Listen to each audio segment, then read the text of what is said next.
Okay, Toby, check, check. 1, 2, check. Check audio for OCA Media. Check 1, 2. Thumbs up. Thank you.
All right, good evening, everyone. It is 6:30 and we're here on Monday, October 27th at the Oregon School District Innovation Center for our regularly scheduled district board meeting.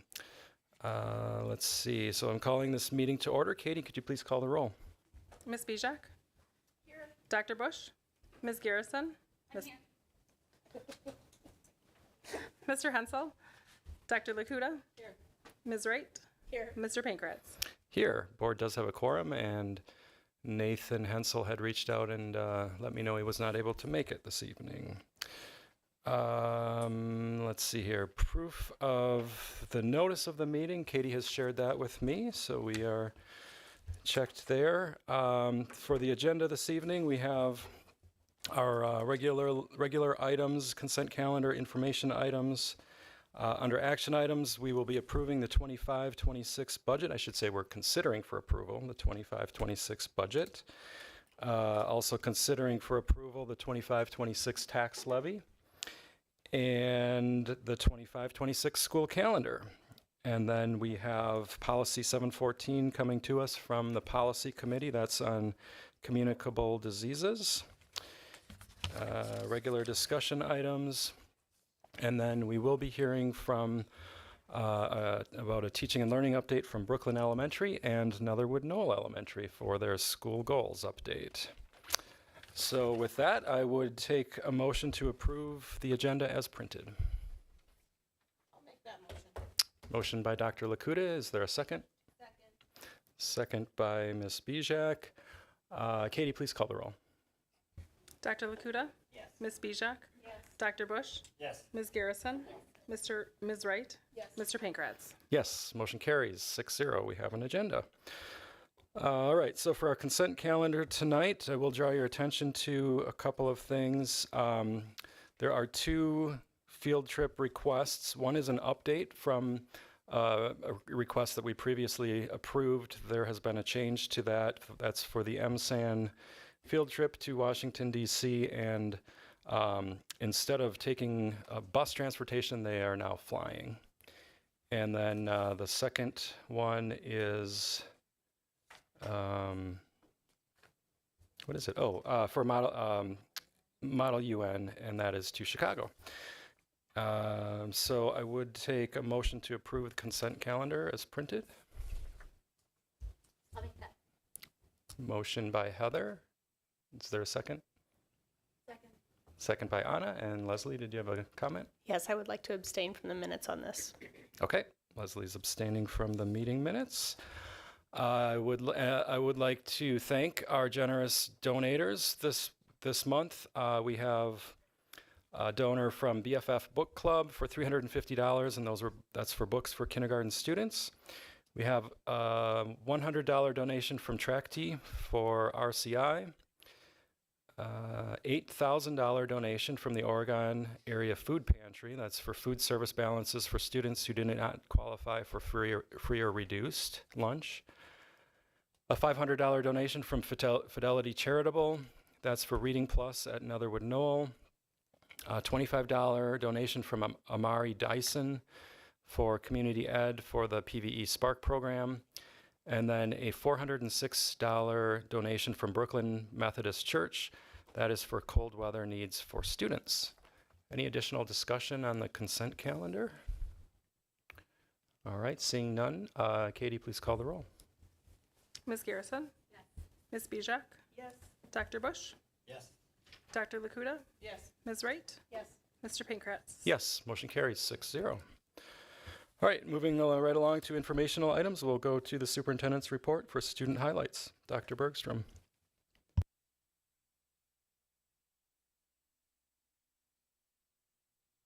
Yes, thank you. I just wanted to share a big congratulations to our 3 National Merit semifinalists from Oregon High School. We have Maya and Ainsland and Winter, and over 1 million students across the country entered the 2026 National Merit Scholarship Program by taking the preliminary SAT and the National Merit Scholarship Qualifying Test. The nationwide pool of semifinalists represents less than 1% of high school seniors across the country. So Maya and Ainsland and Winter are now in competition for the finalist designation. Congratulations to all of them. Excellent, thank you. All right, next up we have public comment. Is there anyone here for public comment? Anyone here for public comment? One last call. Anyone here for public comment this evening? All right, seeing none, we'll move on. We have the OEA report. I don't think we had anyone for OEA tonight. Nope. All right, so we'll move to item B4, and that's our student report. Matthew, welcome. Thank you. My name is Matthew. I'm a senior at OHS, and to begin, I'd like to talk with sports. So, our cross country team recently competed at sectionals this past Saturday and is sending 2 individuals to the state meet, Pavel Voronstov and Cato Mickelson, this upcoming Saturday in Wisconsin Rapids. The boys soccer team won the regional championship this past Saturday night and now advances to the sectional semifinals this Thursday night in Middleton. It was considered an upset against Beloit. The girls tennis team sent 3 people to the state tournament: Kate Thorne in singles and Gianna Galesh and Ashley Cook in doubles. The girls golf team won the regional championship. The cheerleading team performed at football, soccer, and volleyball matches this fall, in addition to homecoming festivities. The dance team performed at football this fall, in addition to homecoming festivities. The football team opened and closed out the season with 2 wins and had a grueling schedule in between there. The volleyball team won the regional semifinal at home, but unfortunately lost just to Verona on Saturday. And the girls swimming team went undefeated at conference dual meets this season and has their conference meet and state run coming up in the next few weeks. And at OHS, the production of Stage Door is happening between November 14th and November 16th. Thank you, Matthew. Nice report. All right, so we'll move right along here. C1 action items. That is consideration of the 25-26 budget. So I'll turn it over to Mr. Weiland. Thank you. Well, we're at the end of a road that started back in like February on the budget. So this is the graphic we've been showing you, and thanks again to Erica for helping us put it together. You know, the stuff, this budget process is a long one. It's a little bit unique in Wisconsin how it happens, but October 27th, typically the last Monday or the 4th Monday in October is when we consider the the original budget is what we call it, even though we're like 4 months into the school year or into the fiscal year already.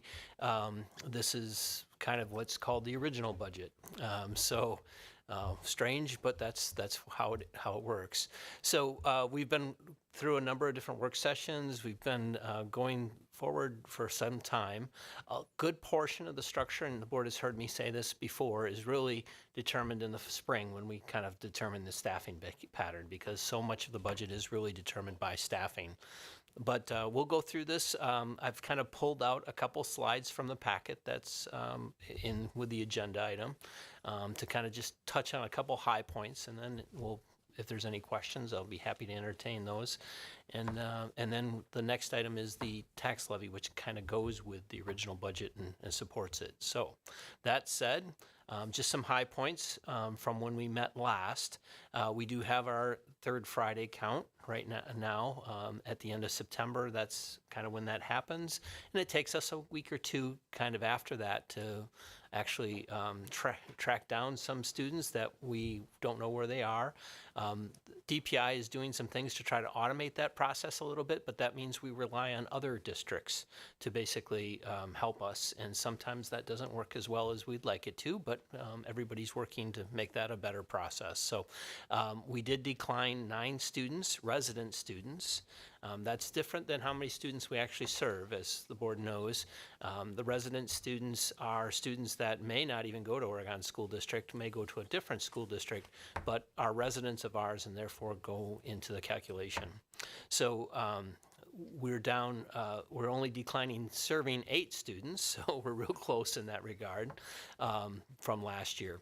Our 3-year average, however, does increase because a number of years ago, we started kind of an increase, and since it's a 3-year average, we still did increase on our 3-year average perspective, which actually helps us have a little bit more revenue than otherwise.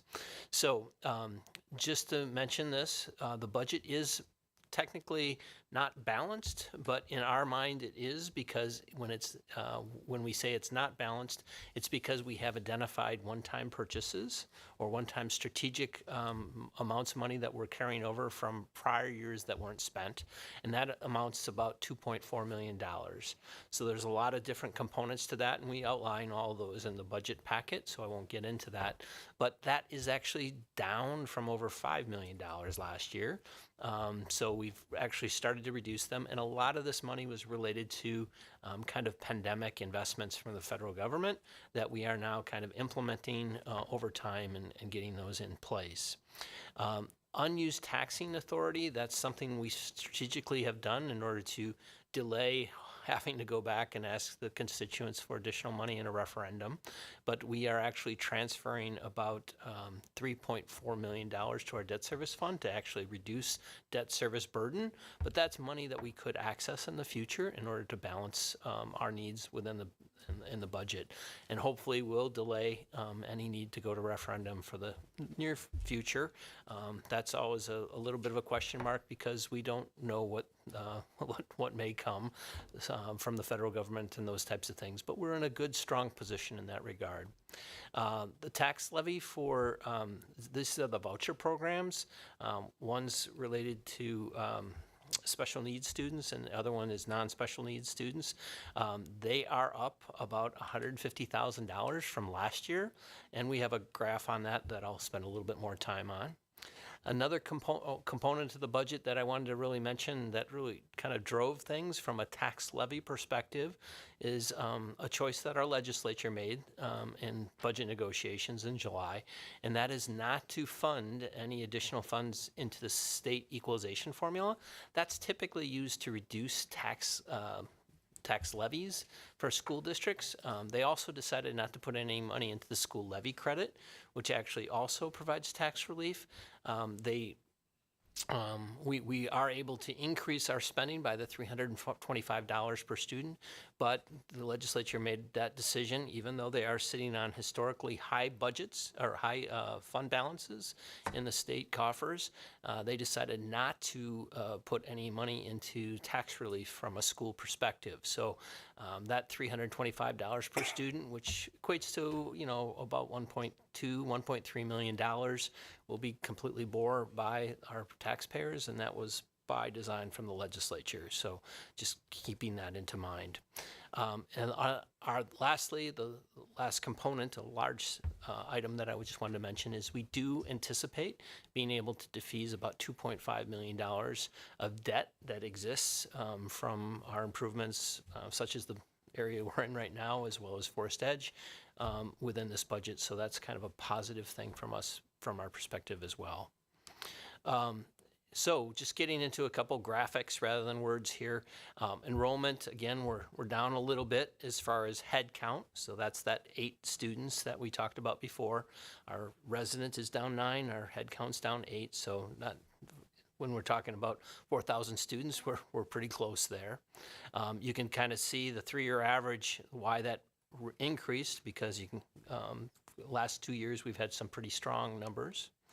And then here's the membership information. So you can kind of see the membership means residents and how that relates to our total FTE.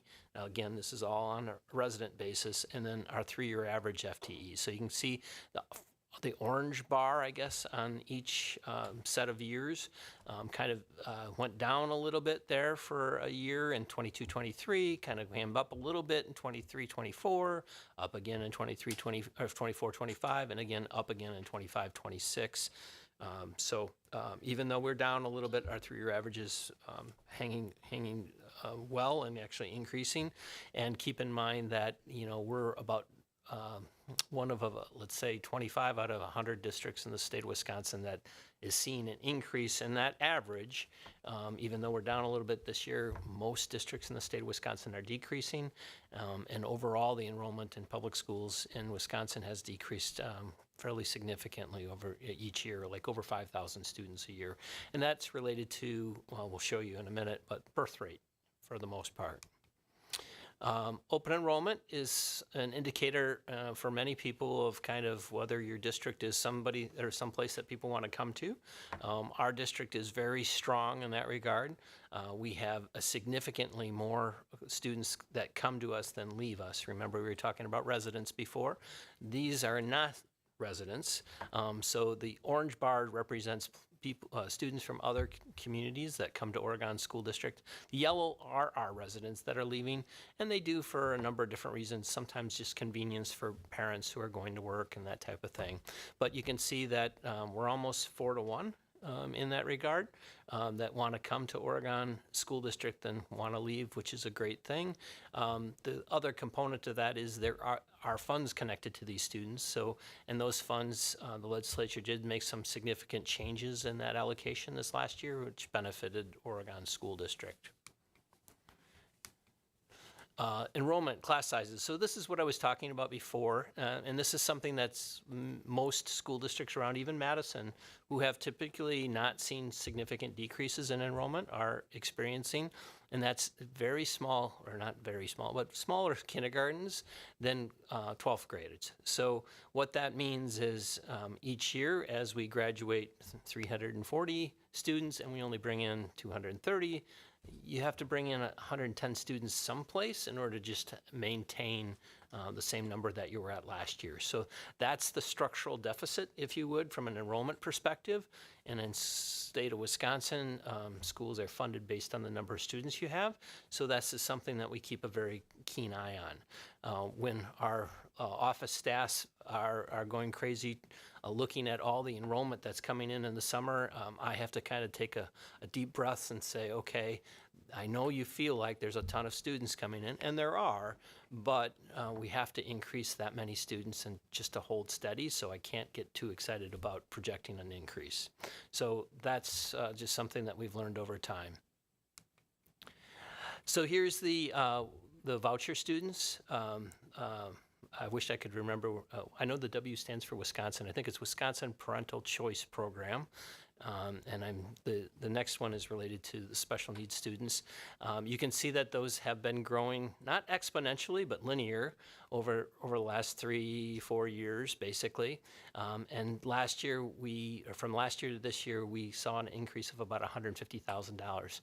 What's important to understand about this program is we do not know who these students are. In fact, we don't even know how much money this is going to cost the school district until October 15th of each year, which, if you look at your calendar, was not that long ago.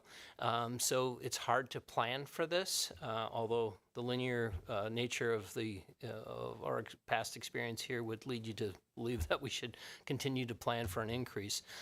These funds are taken from Oregon School District in our state aid allocation and given to third parties for these students, and we are allowed to increase our levy for that. So it's actually just levying additional funds to our taxpayers and then providing this to these third parties to educate these students, who we don't know who they are, but they, according to DPI, are residents of ours.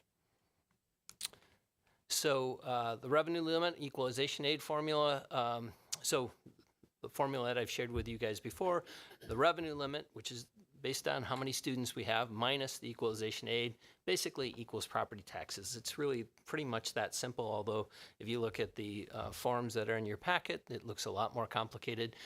For the most part, that's the gist of it. So you can see from this this graph here that we've been becoming more and more reliant in Oregon School District on property taxes. That's because the revenue formula and the state equalization formula make us do that. Basically, the state equalization formula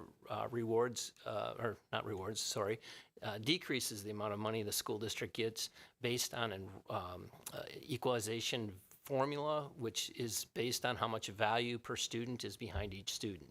So if your assessed values for your homes or your property value are increasing faster than the rest of the state, then basically that means the state views you as a little bit more wealthy, and so they reduce the amount of state aid that you get. Now, if you look at this, you might say, well, wait a minute, the state aid amount is pretty equal here, but not from a percentage basis. We're actually decreasing from a percentage basis. But you're right, for the most part, we've been around $22 million in state aid formula for a number of years. So that's how that works. I'm trying to remember the percentage here. I think, I'm not sure if I have a slide on that. Yeah, right there. So we're at 50%, 52% property tax and 28% equalization. When I came a long time ago, we were closer to 50-50. So that was about 26 years ago. It was more of a 50-50 split, but those are the things that have happened to Oregon School District in that time period. The other component of that is the state has reduced the amount of money that they've put into the equalization formula. They've kind of not kept up, so to speak, their portion of it, and so therefore everybody's become a little bit more reliant on property taxes throughout the state than what they would normally be. You also see state sources. Those are categorical revenue sources that we still get from the state, but aren't within the equalization aid program. Interdistricts are payments between different, like I said before, other school districts have to pay us when we take those 340 students from open enrollment. They have to pay us. That amounts to a certain amount of money. Per pupil aid is a program that the state is a categorical aid program. It's just a certain dollar amount that every school district gets per student, and that's been fixed at a same dollar amount for a number of years. Federal sources are fairly small for us, but they're a significant portion, and then local sources and just miscellaneous make up the remaining portion of the 100%. From an expenditure perspective, and I should mention this is Fund 10 and 27, so these are what we call kind of the operating funds. They're the main funds of the school district, so it's 10 is the general fund, 27 is our special needs fund, which we do a significant transfer to each year because we don't get a significant amount of, as much money as we should get from the state related to special education purposes. So the state did make a little bit of an investment on that this last year in the state budget. We're hoping for more in the future, but when you combine these two funds, you can kind of see that salaries and benefits make up a significant portion of our expenditures. I believe it's around 70% or so. And then purchase services, in a lot of cases, are a replacement for salaries and benefits. Transportation, for instance, is a employee kind of service that we have contracted out, as well as we do have some evening cleaning services and a lot of other miscellaneous types of things that happen through the purchase service area. So when you add all that together, we're probably closer to like 80% compared to all the other expenses that the district sees. Non-special education transfers, I'll mention that just real briefly. That is that transfer to debt service to provide some property tax relief to our constituents. That's mostly that, about $3.4 million. And then there's another $120,000, $130,000 related to kind of our decision to subsidize our food service fund a couple years ago in order to pay a little bit better wages for those folks. The rest of it's non-capital objects. Those are things that that are not supplies, but they last for a couple years at least, but not heavily expensive types of items. And then capital objects are more things that you would think you would depreciate over time, more expensive types of things. Insurance is self-explanatory, and other objects is obviously a miscellaneous component. Our debt schedule, this is a different fund entirely. This pays for the bonds related to our buildings and grounds investments that we've made over the last several years. You can see that our levy schedule, if you would, is very consistent. We are kind of subsidizing that with that transfer from the education fund in order to reduce the levy.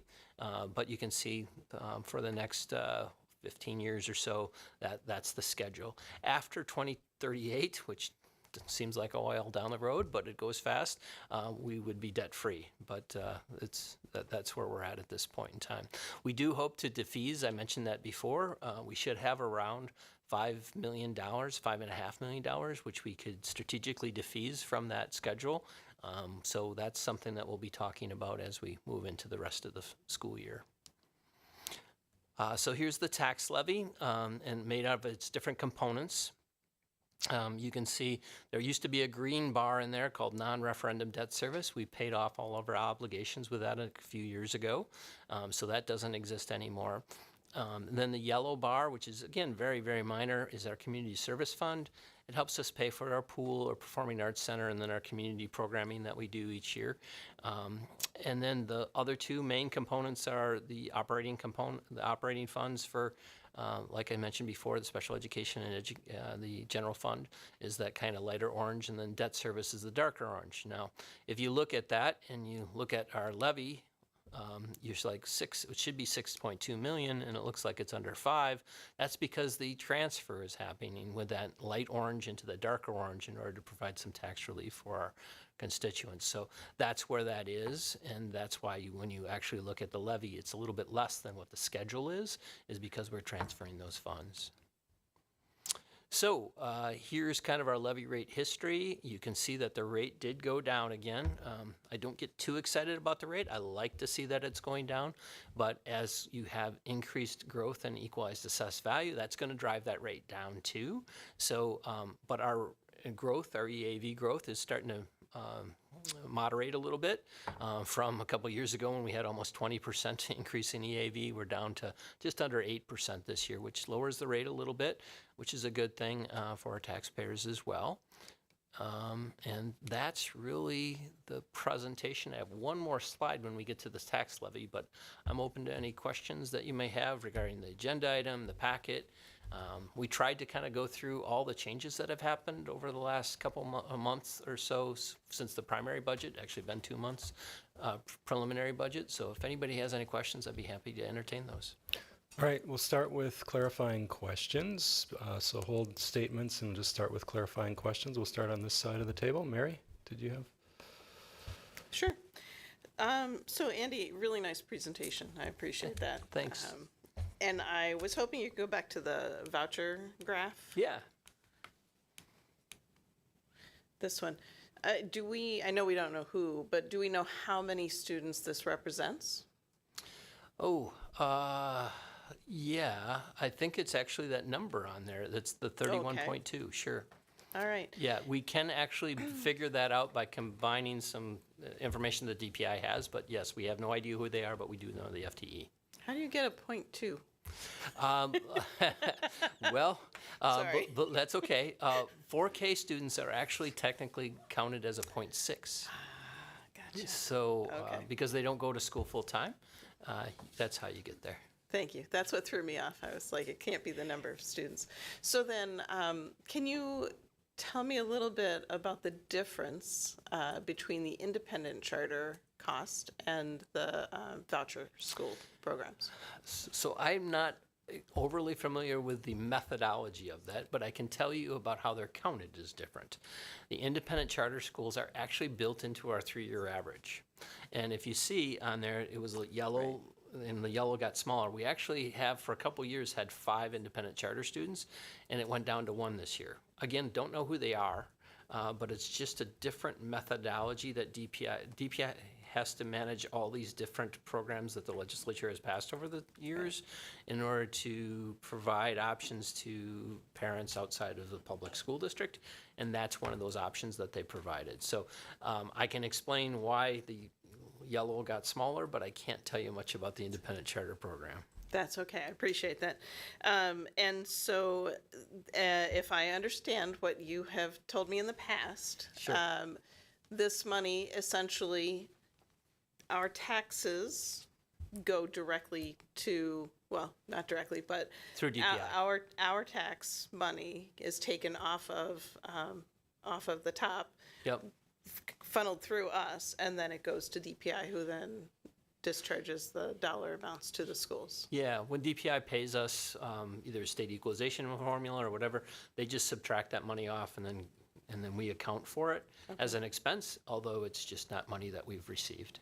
Right, okay. And then I know you had another slide on it. The percentage, it was a histogram, percentage in 22 million roughly. Contribution remain, yeah, that one, thank that you. So, I mean, I know what you said was that their contribution has remained the same, and that the percentage is different, is changing. I mean, essentially, they're providing less funding to the schools based on this chart, because percentage-wise, their contribution is going down. And in fact, in the last year, it's gone down, while the cost has increased, right? Yeah, they would look at it, I think, as they provided the same amount of money, but as the costs go up, the percentage is going down. So that is an impact. The other component here is we kind of talk about the pie and how the pie is divvied up between everybody. And so we're competing essentially with 421 other school districts and their equalization aid formula based on their values per student, who gets what money. And so when, for instance, a large school district by the lake increases their expenses, and if they're negative, if they're positively aided, we're negatively aided. What that just means is basically that a dollar that's spent, they might get 10, 20 cents on that dollar was spent, and we might lose 5, 6, 7 cents on that dollar that's spent. That's how the equalization aid formula kind of works, is it kind of moves the money around. So that's a portion of why we went down this last year. But if it had been working the way it should, and the state would have put some additional funds in there for, then everybody would have kind of partaken in that formula the way it should be, rather than it being kind of shorted. So definitely that's having an impact on the percentage of cost for schools, and it is shifting, as you can see, more and more cost to the property taxpayer in the state. Yeah, exactly. And so that was the point I was hoping to get to, is that, you know, our taxes are not really going down, and they're not contributing to our schools. So Yeah, that's a challenge. Definitely a challenge, and unfortunate, because the state is in a good fiscal situation. That not going to provide an opinion as to why they did it, but they did do it, and so it's fair for people to ask the question as to why. Okay, thank you. Other questions on this side of the table? Dr. Bush, Leslie, Heather, Anna? All right. If there's no clarifying questions, I would entertain a motion. I'll make the motion to approve the 2025-2026 original budget. All right. Motion by Mary. Is there a second? Second. Second by Anna. Any further discussion? So this ends a very long process for us. That was, as Andy mentioned, we started back in February, March. Seems like we've been talking about the budget every meeting during that time. So, And it makes me happy. yeah, I know I feel very well informed. So Good. Thank you, Andy, for all of the effort and for your energy in keeping us educated about state finance. And good news is it will start again in like 3 or 4 months. All right, Katie, please call the roll. Dr. Lakuta? Yes. Ms. Bijak? Yes. Dr. Bush? Yes. Ms. Garrison? Yes. Ms. Wright? Yes. Mr. Pankratz? Yes, motion carries 6-0. We have a budget. All right, next up we have the consideration of the approval of the 25-26 tax levy. So Andy, you mentioned a slide. There's this one slide, and it really doesn't show much more than what we've already gone through, but it is basically what supports the budget. So appreciate your consideration here. Again, you see the rate kind of decreasing down to 920. Is it 929? The original budget, yep.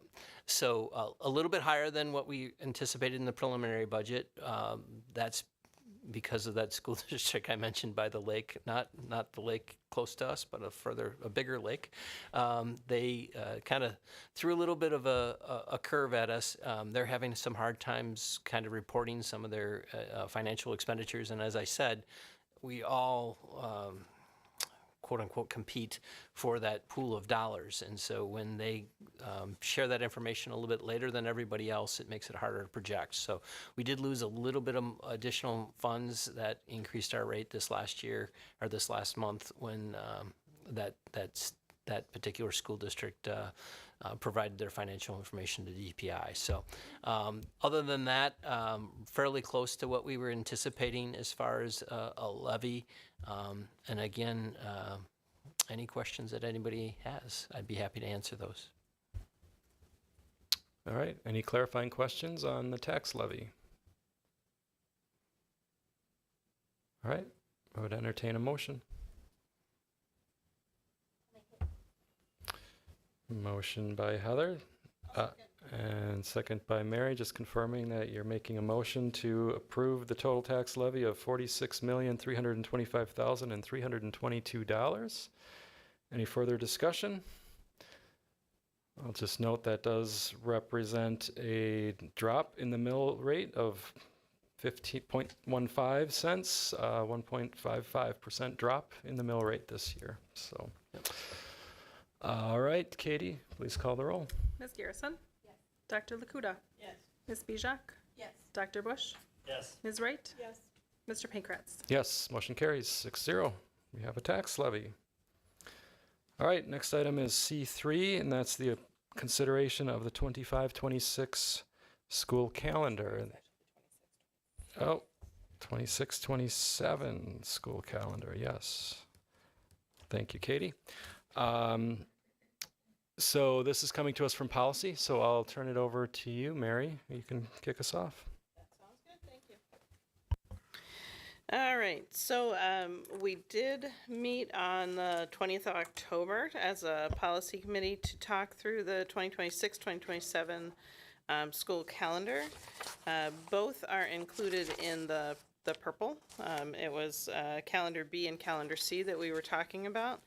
We had a very good discussion around the calendar. And that included a lengthy discussion around the possibility of having half-day school for K-6. But ultimately, the policy committee decided that because families have indicated that they prefer a full day and educator preferences were split, the board decided that to align the calendar across all of the school buildings, and maintain a full school day for the last day of school for all of the buildings. Hopefully that was clear. And so the policy committee's recommendation is to approve calendar B. Is that right? Okay, thank you. Just wanted to make sure I didn't have a lapse in memory. Calendar B, including a full day of school for all of the school district buildings. Gina, what did I leave out? You did a great summary. Oh, I don't think I'm on. Am I on? You did a great summary. The one thing that I would point out is the difference is calendar B does not have the no school day in February, and instead school ends on June 10th, which is a Thursday, whereas calendar C has that no school on February 19th, and school would end on Friday the 11th. So that is the trade-off and the difference between the two calendars, which we discussed extensively at Policy Committee.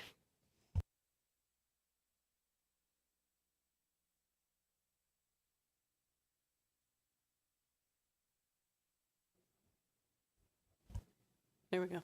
Policy Committee recommends approval of the calendar B within the purple. All right, thank you, Mary. So we don't need a formal motion because it's coming to us from the policy committee. Any discussion or questions regarding school calendar? Heather, you can start. Yep.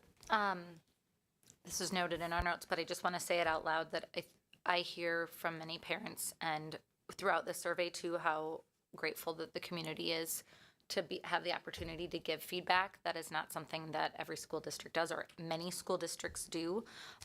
So I just wanted to say thank you to Gina because I'm sure the board, all of us read all of the comments, and it's really wonderful not only as a board member to be able to review that data, but as a parent to be able to give that input. And so shout out to Gina because that is extra work for sure on her end, but is a valuable piece that we offer to the community. Other comments?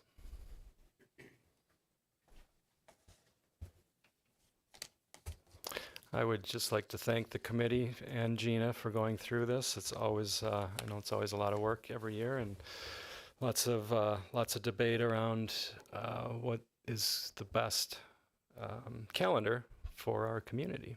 So, All right, if there's no further questions, Katie, please call the roll. Dr. Lakuta? Yes. Ms. Bijak? Yes. Dr. Bush? Yes. Ms. Garrison? Yes. Ms. Wright? Yes. Mr. Pankratz? Yes, motion carries for accepting calendar B for the 26-27 school year. Thank you for that. All right, next up is C4, Policy 714, Communicable Diseases. So I'll turn it over to you, Mary. Thank you. Okay, at our policy meeting, we also discussed pretty much a major rewrite of Policy 714, Communicable Diseases. The previous one had been approved in 1993 and was sorely due for an update. And so just major thanks to Dr. Anderson for updating this policy. It has been updated to include updated relevant references and resources for families to look at. What did I leave out, Gina? Oh, I also an excellent summary. I know Dr. Anderson worked extensively with our nursing team as well as Dr. Sleeth, who is our medical advisor, and looked at the model policy from Neola in order to draft this. So we are grateful and really deferred to their expertise. That said, so the policy committee does recommend approving the updated policy 714. All right, great. So we have a policy on the floor since it came to us from committee approval. Any questions on policy 714? Or comments?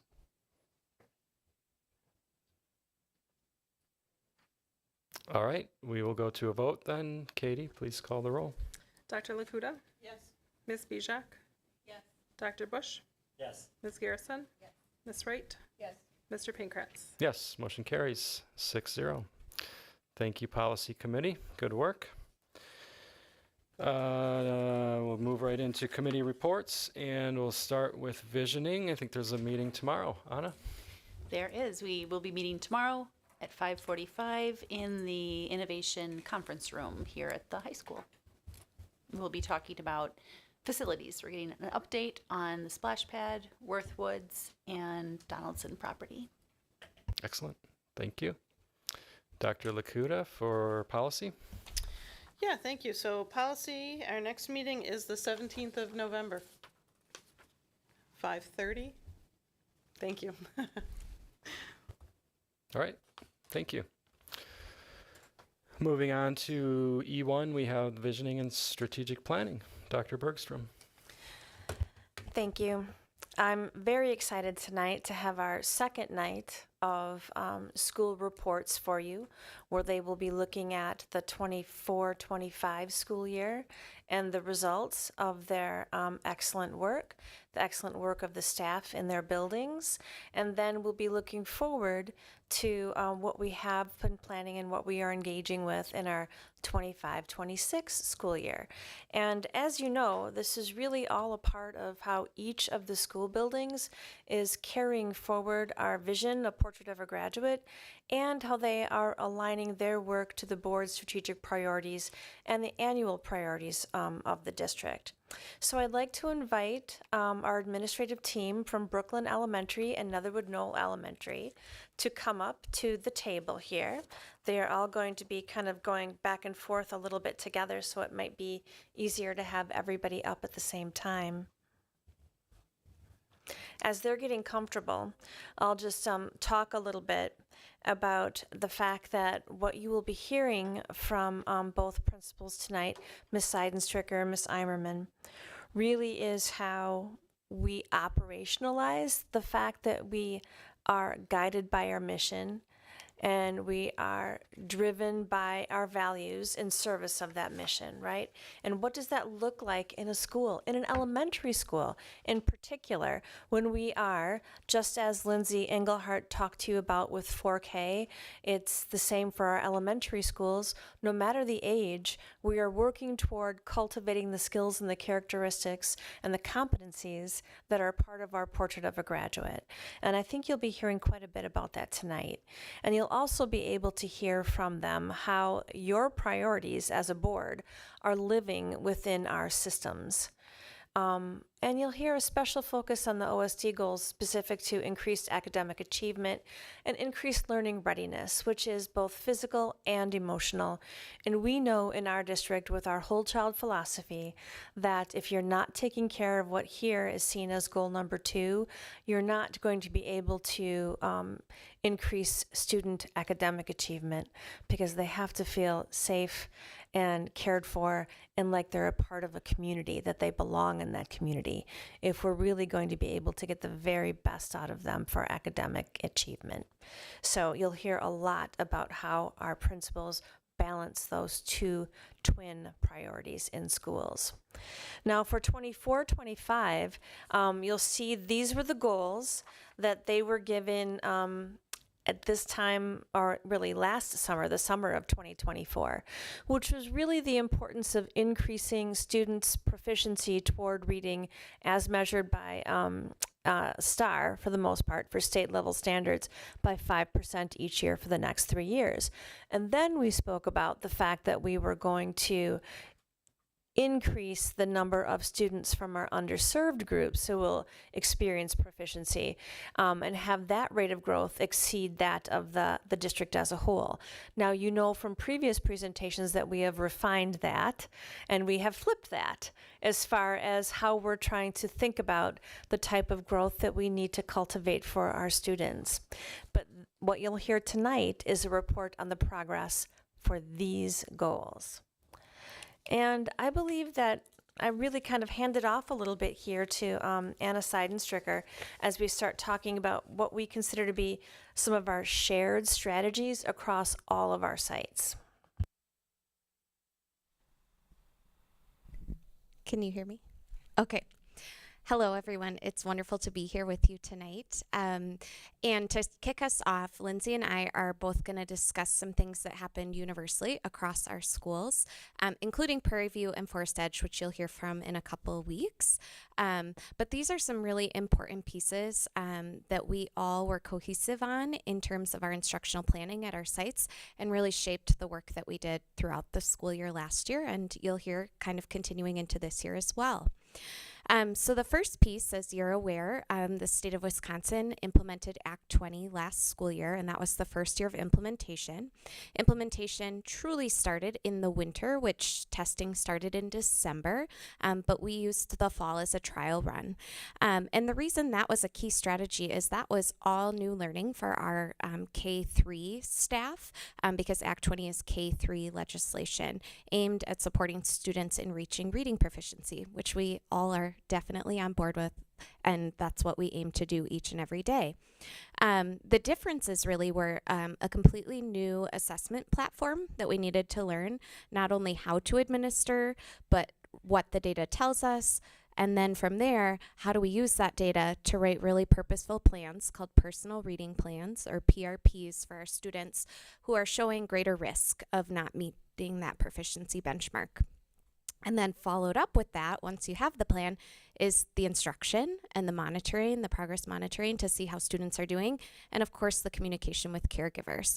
So that did take substantial time and focus for our staff last school year. And in year 2, we're feeling a lot more confident and still continuing on that learning journey, because year 1, you're just really getting your feet under you, and year 2, you can refine your practices and make it even better. So the great thing about that work is it really helped, it was aligned with a lot of the work we've done the past few years with the science of reading. That legislation is very aligned with the science of reading, and it helped us narrow our attention to the key foundational skills that a student might be struggling with, so that we can really be targeted in our instruction and help them achieve proficiency in their time with us. So that was one key strategy, kind of the whole Act 20 process and implementation that we collaborated around. Another one that you heard about last year and really was district-wide, K-12 had to do with instructional clarity. And what we mean by that is learning targets, so what students are going to learn, success criteria, how they're going to show that they learn that, and then checks for understanding, showing, having students show us whether they are with us and learning the desired outcomes.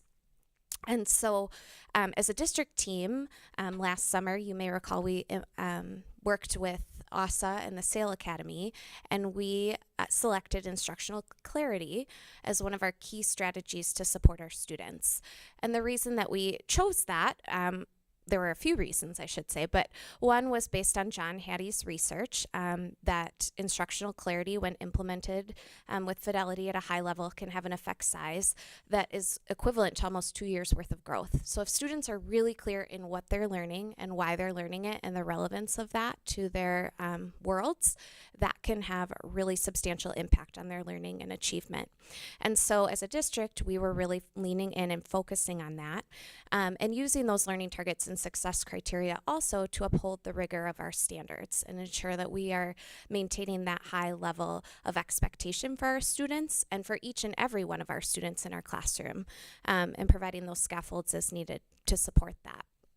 So with our work in instructional clarity, all of our buildings did walkthroughs where we had, based on the building, they varied a little bit differently. I can speak for Brooklyn. We had pairs go in. So it was several different staff members throughout the year, as well as myself, our instructional coach, our intern. And we looked for learning targets, success criteria, and checks for understanding in our classrooms. And as the year progressed, we also then started asking students to tell us what they were learning, why they were learning it, how it fit into the bigger picture of their learning and growth as a learner. And used that data then to not only inform how we were doing with implementing instructional clarity at a high level, but it also gave us really important information at a school level of responsive areas for growth in our professional development. So I can say at Brooklyn, we use that data very strategically on our professional development days to lean in and think about how we could continue moving the needle using that as a key strategy.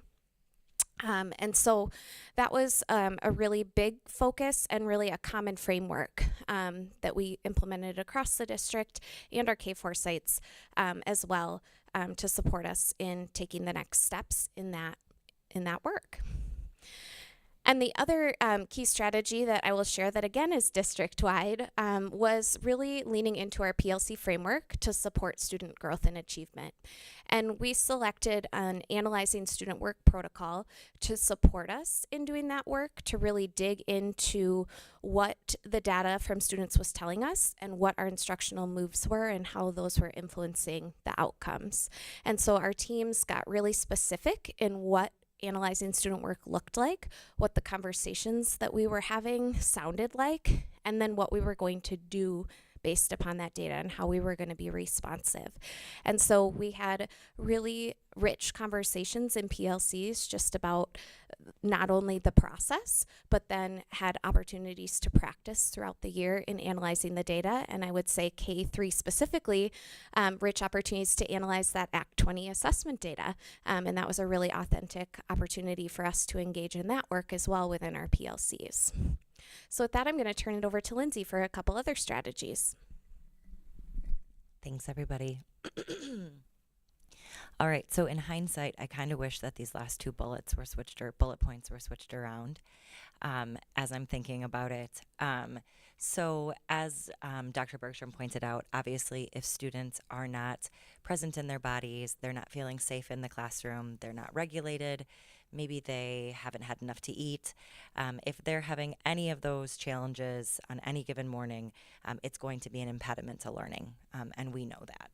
And so, again, as our staff is focusing on all the different types of data that we're collecting for students about their academics, we're also looking to collect different pieces of data on students for how they're humaning. We have a couple different metrics that we use for that. Specifically at the elementary level, we use Panorama, which I know you all have seen before. I think we've been using it since before I came, so this has got to be maybe even the 6th year that the district has used it.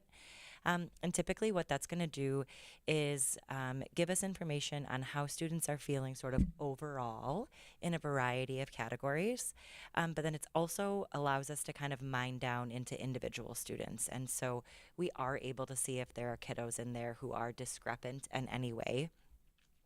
That's super important because then the next bullet point, which is the trauma training, the collaborative problem solving, and restorative practices, if from that panorama data we're getting any indicators that a student might not be well, that student is not feeling connected, that student is having worries, we're then able to use a strategy such as an empathy interview, which is something, a strategy that we got from our street data book study we did a few years ago, where you're really, really digging deeply in with that one individual learner about how they're feeling, who are they feeling connected to, what's working for them. That's all really important because we're in year 3 of our Trauma-Informed Schools pathway. So for the past 3 years, K-12, all of our education assistants and teaching staff have participated in the 3 years Trauma-Informed Schools rollout. So again, that training is going to be specific to sort of general awareness around acute childhood experiences that would be barriers to learning and barriers to positive health outcomes in the long term for students. Again, those things are really important to keep in mind because they could also be related to dysregulation or acting out behaviors you're seeing in the elementary classroom.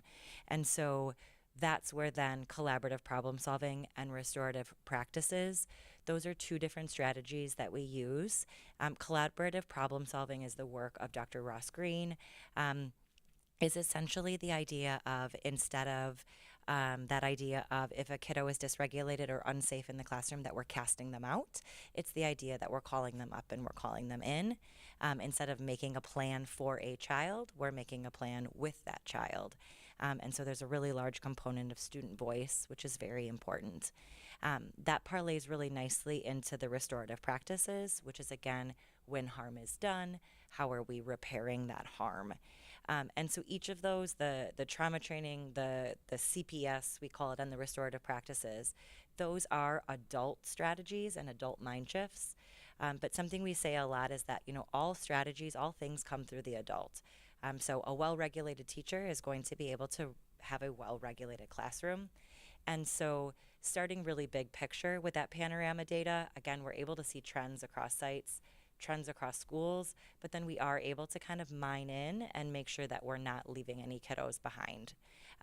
So it is a really important part of our work forward because, as everyone has said, you can't pour from an empty bucket. It's silly to think that a 6-year-old is going to perform well on a standardized assessment if they don't feel safe in their classroom. So something else that we're all pretty excited about. Now I'm going to shift gears and shine a spotlight on Brooklyn for a few minutes and just want to be able to celebrate the amazing work of each and every one of our staff members, because while I get to share that with you, it's really their day-to-day work that really has made the difference and that I get to showcase tonight. So you can go to the next slide. On the left, you'll see these are the shared strategies we just talked about. And I'm just going to highlight a few Brooklyn-specific pieces that you might find of interest and that we're really proud of. And hopefully you'll also hear like the interweavings with the shared strategies, because really we're not trying to do more things. We're trying to integrate those strategies in really purposeful ways that move our learning forward as adults in service of students and their learning. So the first one is making learning public, and we did that in a variety of ways last year that we were really excited about. So one thing that we did is based upon the Act 20 assessments, part of that assessment is an oral reading passage. And so students are presented with a passage, and we learned right away that for many students that passage just looked really overwhelming, right? A full page of text when normally when we're looking at some of the books, especially in the younger years, they have much less text on a page than a full 8.5, 11 sheet of paper. And so we just recognized that that was maybe a little daunting for some, and it wasn't necessarily that they always maybe couldn't do it, but it just was a little overwhelming, so we needed to practice. And so based upon our data in the fall, we recognized that oral reading fluency was something that we could continue to work on as a school. And what was really amazing was getting to see that practice popping up in all of our different spaces. In our rotations classes, students were choral reading our learning targets together. In other spaces like reading intervention, students were reading passages together aloud. In classrooms all over the place, there was a lot of students reading a passage and the next day reading it again and seeing if they could get a little further. So it was really inspiring to see that same practice living in all of our different spaces in different ways to not only support kids in those skills, but also show that connection to literacy across all of our spaces. Another thing that we did was we had something called Pineapple Day, which is something that our instructional coach got from one of her professional resources, which is really just about opening classrooms to one another. And so we opened our classrooms to one another with the focus of instructional clarity and going in to see what were the things that others were doing that made learning targets really clear, where students were able to assess their level of understanding really independently, and what was supporting that great work in classrooms. And so we had that day, and staff then were able to come together shortly thereafter to talk about the learning. And they had so many marvelous things to say, in addition to seeing how different content builds on one another. So it was a really powerful experience. And out of that, we also learned and recognized that even when going between different classrooms in the same grade level, some of our vocabulary was a little bit different. And as we thought about that and reflected about that as educators, we realized that's got to be really confusing when we call a magic E a silent E, and different things in different spaces. And especially when we're thinking about students who are multilingual learners or students who are striving readers, they're hearing us talk about the same thing in different ways. That would be really confusing. So we had a group of leaders, representative from different teams, take on some work this summer to look at our curricular tools and kind of put together a guide of this is what we're calling this, so that we have consistency and coherence across our building. And all of that came because we got into each other's spaces and saw what we were doing, which was really awesome. Just to have that kind of grassroots authentic experience for staff in a way that hopefully now will serve our kids a lot better. And then the other thing that we did throughout the time is, as I mentioned, we had many staff members participate in the walkthroughs, which was really valuable to their own learning about what they were seeing their colleagues do and what they could take back to their classrooms. But we also had our leadership team members attend another PLC to watch other teams analyzing student work and see that great work in action and be able to take that back to their team and think about how that could support their activation of PLCs. So we really just tried to be purposeful and intentional in how we open the doors to really be our own professional development in a really powerful way. And that's something that we're really proud of and really moved us forward, and we're excited to think about how we can continue that in this upcoming school year. Another strategy that we implemented at Brooklyn that you've heard about in the past few years is our WIN model, which is what I need. So it's a universal 30-minute time. There's 30 minutes for each grade level, where many of our specialist staff are all dedicated to the grade level at that time to support students in whatever area of need that they have so that they can continue to grow. And I want to emphasize this because this really helped us from a logistical standpoint at Brooklyn in terms of implementing Act 20, because we didn't have to come up with the time to have students receive additional instruction or targeted instruction to their foundational skill need. We had the time built in. We just had to be strategic about how we aligned our teachers with what students were showing us they needed support with. And so that was super helpful. And it really, because we had the schedule worked out, it allowed us to really focus on examining our impact, really leaning into setting instructional goals and spending time collaborating with one another around those instructional practices and resources to help us meet those goals. And throughout the year, we really tried to come back to share what our impact was with one another and talk about that as a team, because we don't, in a WIN team meeting, you have your grade level teachers, you might have special educators, you might have interventionists, you might have an AL teacher, and that's a tricky time to get everybody together. So when we had those times to come together and talk about impact, it was really powerful to hear about the great things kids were doing to move their learning forward, and how we were also tapping into their interests and really leaning into making things relevant and purposeful for them in their own learning journey. And then the last thing that I was going to share with you tonight is a specific highlight of our Rotations PLC. So all of our PLCs have been doing amazing work, and our Rotations PLC is a little bit unique because, as you know, they don't have academic data that's common to come around. And so our Rotations PLC a couple years ago selected a grade level of students who was really struggling in the social emotional area kind of universally. Like, we just had some regulation needs that we needed to work on. And over the course of the last few years, that group has seen incredible growth, and I really attribute it to a lot of the work that that team has done. Not only have they looked at the data, the SEL panorama data, but they also have implemented consistent practices across their spaces to support students. And when we think about that, a student might only have art one time a week. So you don't really get into a really groovy routine for somebody who needs structure very easily when you're only in a space for 60 minutes one time a week. And so what our Rotations team has done over time is they've implemented things like calm corners that are consistent and look similar, and they teach them the same way in different spaces.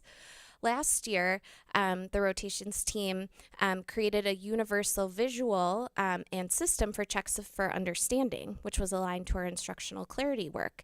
And so they had a common way across their settings for students to engage with how they were doing with that particular skill. And the Rotations team last year actually really leaned into the social emotional habits of character, which are aligned with our EL curriculum, as something to measure across spaces as a common connection. So they might be working on perseverance in art, in music, in Spanish, in gym, in library, and then they had a common system to check for understanding in each of those spaces. So they really tried to build some kind of stability and routine and structure in their spaces, as well as having an opportunity to build relationships with the same groups of students over time. And I'm just really proud of the one group that this kind of started with, because they have just done incredible things and really been so remarkable in their regulation and approach to learning. And I really think that that's continued efforts on behalf of all of our staff, but really coming from some of that work of that Rotations PLC. So those were some of the things we did. What did the data show us? So I know that you can see some of these proficiency ratings in front of you. And just as a reminder, we shifted the way that we looked at proficiency with our goal last year to look at the state benchmarks. So it does look a little bit different than years past. And we definitely have things to celebrate, and we definitely have room to continue to grow specific to our reading proficiency. What you don't see on this slide, but you will see on the next slide, is growth over time.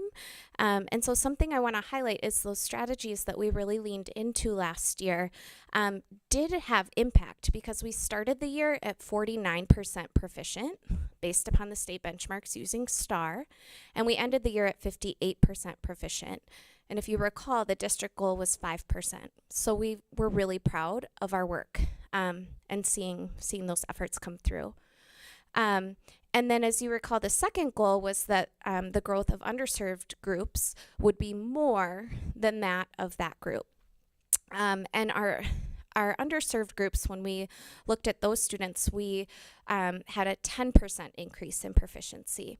So we still have room to grow there as well, but we are proud that we just barely had a greater growth for that group of students, and that's an area of focus for us as we continue to go forward. As you can see on the bottom, we do still have some gaps in subgroups, and those are things that we want to continue to think about and center when we're planning our instruction. A few that I'll speak to specifically is our students who are eligible for the meal program. You can see that there's an 11% discrepancy between that population and the whole school population, and that is definitely something we want to keep focusing on. That's challenging, however, because those students are confidentially protected, so we don't actually know who they are, and so we just need to think about really what are best practices that will uplift any student, those that maybe have that need and others as well. And when we looked at that last year, we actually had 11% growth in that population from fall to spring. So while there's still an 11% difference, we had 11% growth. I know that that's the same number, so that's a little confusing, but that was something that that population really is what supported us in achieving that subgroup goal. So this year, as we shift our focus, we really had some critical conversations this summer about wanting to ensure that we are being really purposeful in how we're planning our instruction and supporting our students who maybe are part of an underserved group. And because we can't necessarily share that information about the meal program, we are going to be considering some other categories and not emphasizing that, just because it's hard to tell staff to focus on that and not be able to tell them who those students are. But what we're excited about at Brooklyn is we did make impact even without that information last year. And now some of the areas that we didn't make as much impact in last year, such as students who access IEPs, we really need to lean in and have some thoughtful considerations of how we can kind of center their experience and ensure that they're growing at the same rate or higher rate as their other peers. So this graph also shows the data over time, both on STAR and forward. And so as you can see, we are moving in the right direction. We are proud of that growth, and you'll notice that the numbers are a little different than those that I shared a moment ago, only because the numbers that we looked at last year were from fall to spring, and this graph represents spring to spring, but it still shows that we were able to make those growth goals, which is exciting. So as I've kind of said on that point, that we're on the right path, but we still have continued work to do. And we want to continue to think about how we can be innovative and collaborative with one another in service of each of every one of our students, and to ensure that even those persistent gaps that we see start to close, and that we can be really mindful of those as we're planning our instruction. So in terms of our SEL data, we also consider that, and the last few years, Brooklyn has really focused on emotion regulation, and the reason for that is that we want to ensure that kids are in the classroom when we're talking about learning. So to be in the classroom, students need to be regulated, and even when in the classroom, you need to be regulated to be in the best frame of mind to learn. And so we've worked really hard and implemented some universal strategies. Last year, we implemented universal visuals to support students in identifying how they were feeling and how they were going to, what steps they were going to take when they weren't in the optimal zone for learning. And those were really powerful in helping students kind of be in tune with who they are and what they need, which is demonstrated in this data.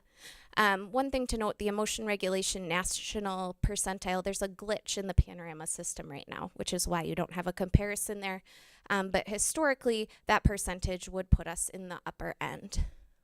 You'll notice that valuing of school was our lowest area, so that's something that we're really thinking about.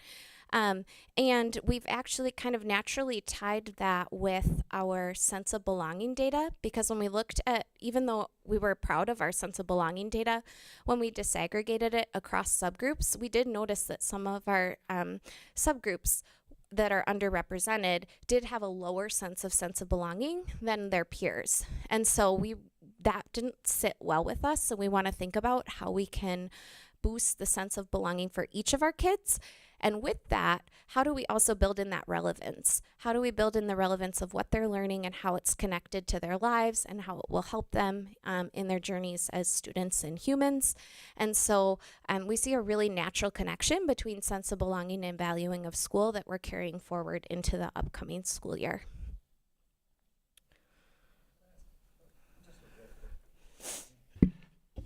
This is just a clarifying question about the valuing of school. Can you explain exactly what that means in terms of like, the language is a bit unclear, I guess, to me.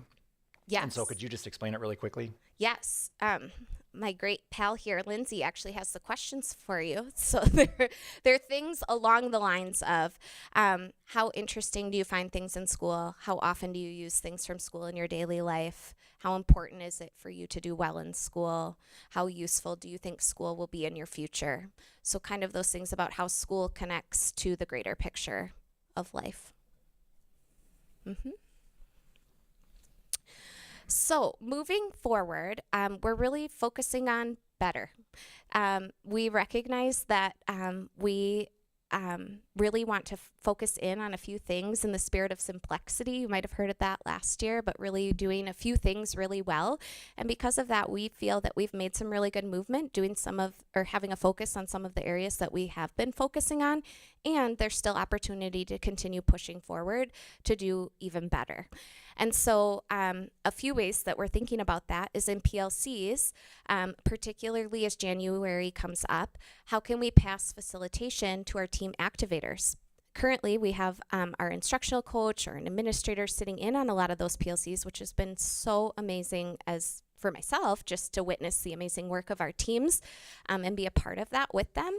And as we all go to a common time, they'll get an opportunity to lift some of that leadership, which is really exciting. And we have a team actually going to some professional learning tomorrow to even think about that. The other piece is we're still working on instructional clarity. Doug Reeves' research says to gauge whether something's working or not, you need to have 90% implementation. Based upon the Brooklyn specific data, we were at like 75% implementation of instructional clarity, being learning targets, success criteria, checks for understanding at a high level. But where we're really trying to continue pushing in is what are students telling us. So we really want to focus not just on how we're doing on the adult practices, but whether that's having an impact with students. And that kind of ties back to the valuing of school, right? If students know what they're learning and why it's important or how it fits into the greater picture of their life, and how it's relevant, we hope that that will correlate with their valuing of school. So we're going to continue to work in that way on instructional clarity. And then as you've heard, we're also really focusing on our Elevate groups and really trying to center those students and their experiences when we're planning our instruction in a new and powerful way. And so thinking about how we can think through practices differently, how we can think through instructional design differently to reach students in a way that might be super impactful and new. So that's really happening in our PLCs, but I think it's really important to highlight that we do recognize that we still have work to do with our subgroups, and we owe it to them, and we want to ensure that each and every student has access to that high level curriculum and achieving proficiency. And then, as I shared as well, sense of belonging, because we really need to foster that sense of belonging at the start. To be able to have learners that are engaged in their classrooms and in the learning themselves. So we want students to feel like they belong, as well as seeing how that relevance fits into their learning and their lives. And so those are kind of the different pieces that you've already heard about, but just emphasizing that we're going to continue to work on those things and really just continue to try to get better at them in service of each and every one of our students. Thanks. All right, so I will try not to be super redundant because you will hear little snippets of this in the coming weeks as well. So we're going to start with, we'd already shared the ways that Netherwood was similar. Perfect. And then, all right, so NKE specific. So as Anna was saying, one of the convenient things about the Act 20 sort of push last year was that it played really, really well with the curriculum that we had adopted the year before or that we had piloted the year before. So the EL curriculum has several different components. One of the components is the modules block. And so that tends to be where it's more of the content.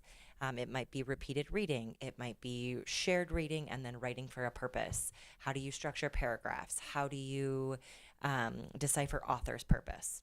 Then there's also a component of the EL that is called skills block or all block, and that's going to be where students are focusing on sort of the other part of the rope from the science of reading. So where they're focusing on phonemic awareness, their phonics, the rules of speech, orthography, etc. So being that we are only, or last year was really our full first year of implementation, a lot of brain power and PLC power was spent trying to sort of digest the curriculum. It's an incredible curricular tool, and we're so lucky that it meets all of the benchmarks on EdReports, and that means that it's full of a lot of stuff, so it can meet the needs of every learner. And so a lot of the work that we did last year was taking, what does the data from Act 20 tell us? How can we use that to teach forward in our EL curriculum? And then where there are gaps, how are we then accelerating learning for those learners? You will hear us continue to say that, like for our school for this year and for next year, I imagine it's going to be continuing to unpack and implement the EL curriculum, because in order to do something well, the teachers need to learn it, they need to be able to teach it, and then they also need to be able to see from other teachers' classrooms that vertical alignment. And so there is a lot of work that we did for that last year that we'll continue to do. So yes, you'll see the continued implementation of EL, differentiated small group instruction. So that's just like what Anna was saying. If we have a student who is striving in the area of phonemic awareness, well, then we're going to use a phonemic awareness intervention in order to ensure that they make progress specifically in phonemic awareness. And so those differentiated small group times are when we're able to do that. Another component of this is looking at our social emotional learning for all. And so you heard me say before that all things come through the adult. So if I would like students to be able to have a restorative circle in their classroom about something that might have happened and left some hurt feelings at recess, I need their adult to be able to facilitate that conversation. And how you learn to facilitate a circle is by participating in a circle. And so we do try to focus very heavily on strategies that are from restorative practices and then using them kind of throughout the whole building. And so my staff do monthly staff circles that are then again tied to those EL habits of character that you heard about. So this month's habit of character is responsibility. And so the circle script would have pertained to responsibility. And then we typically try to highlight for the opening reading somebody that's either from one of our underserved populations. And so it could be a person of color. It might be really any voice that we're trying to elevate at that time. One other thing that was kind of neat that I want to highlight, just because we won't be doing it again, was we did the Youth Frontiers Kindness Retreat last year at 4th grade. It's expanding, which is phenomenal. I believe Dr. Anderson and Dr. Bergstrom wrote a grant, and so next year it's actually going to be at both RCI and the middle school, which is really incredible. And then finally, we do have daily SEL and playtime at Netherwood. It's something that kind of sets us apart.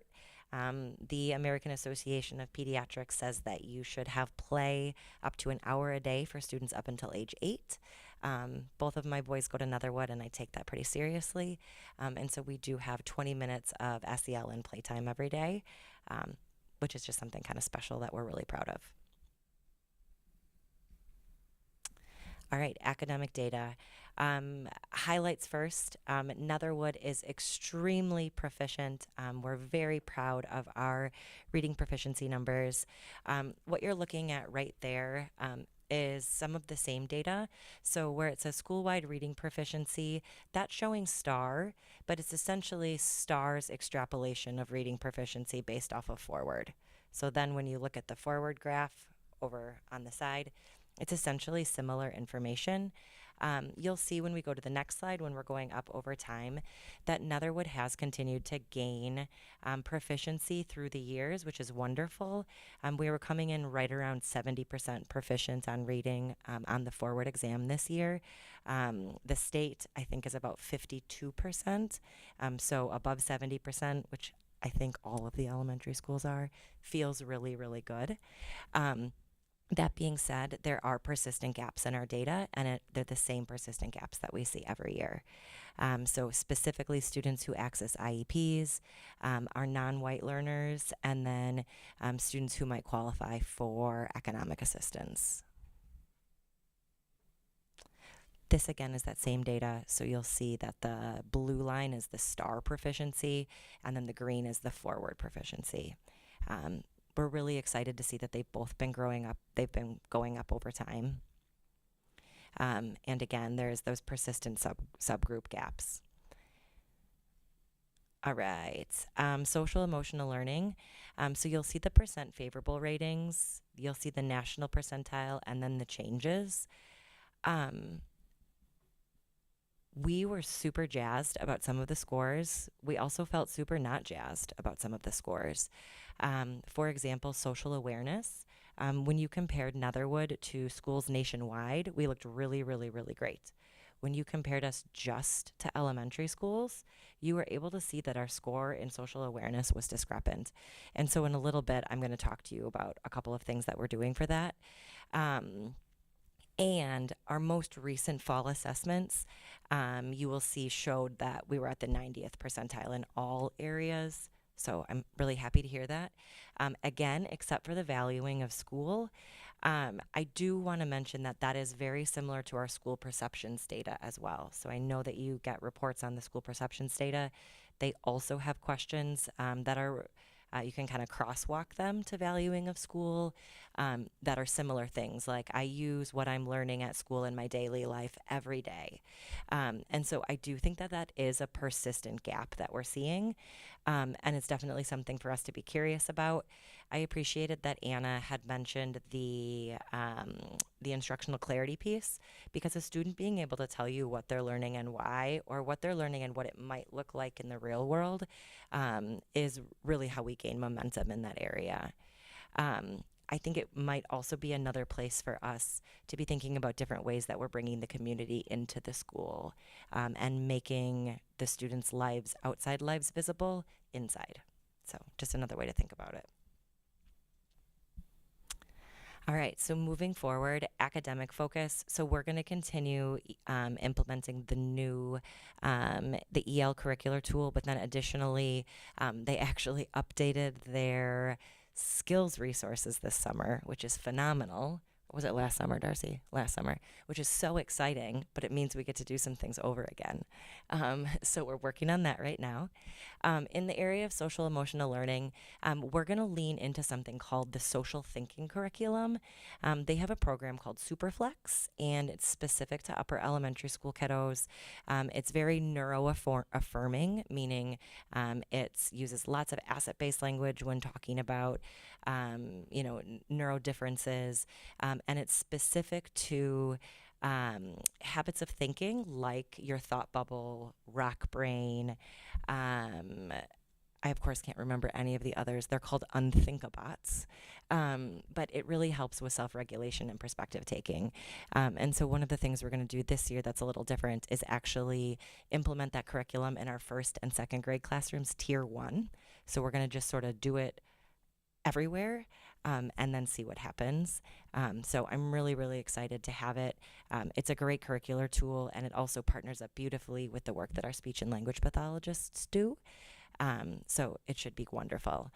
The last thing that you're going to see on there is it says intersectionality, and that's the continued talking about our habits of character. And so habits of character come from EL, and they're really integral ways of being for our students. And so we're trying to find ways to ensure that habits of character like responsibility are at the forefront of our staff every month, and then also at the forefront of what our students are learning every month. And so again, we're trying to use our student lessons, our staff circles, and then our school-wide activities, both for students and for staff, in order to kind of make all of those habits of character be front of mind. All right. What questions do you have? All right, board member questions. I'll start on this side of the table. Leslie, are you ready to go? Looks like you're writing away. Defer. Mary, you look ready. Thank you very much. Very helpful, very informative. You guys are obviously, you know, your teams are just working very diligently. So thank you all for that. One of the things I noticed on the two data slides that was that, if I have it straight, so Netherwood has gaps more for females, and I think it was like -2. And Brooklyn has gaps for males.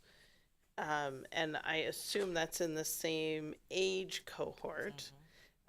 Is that just stochastic, or I mean, I don't know. Are there differences, for example, in like teacher representation? So like, are there more male teachers, or yeah? I would struggle to answer that question with certainty. Brooklyn has had some male teachers historically. Right now we have one at the 4th grade level. And I would also, over time, I have seen those numbers flip-flop. And so at least from a Brooklyn specific place, I don't know that I have a specific reason for that. My thought would be standard error, right? Yeah. And then right. my only other thought was, and this is a very biased reply, but as a mom of 2 boys who are really, really, really physically active, I do sometimes think that there are elements of kiddos learning to read that can be more challenging for boys. It's a lot of sitting, and that's a very biased response. No, I completely understand, and that it just struck me that that's the first time that I can recall seeing the gap being more focused on females. Yes. So that was one of the reasons that caught my eye. And so then, when you do your walkthroughs, do you like walk through other buildings, just within your own building?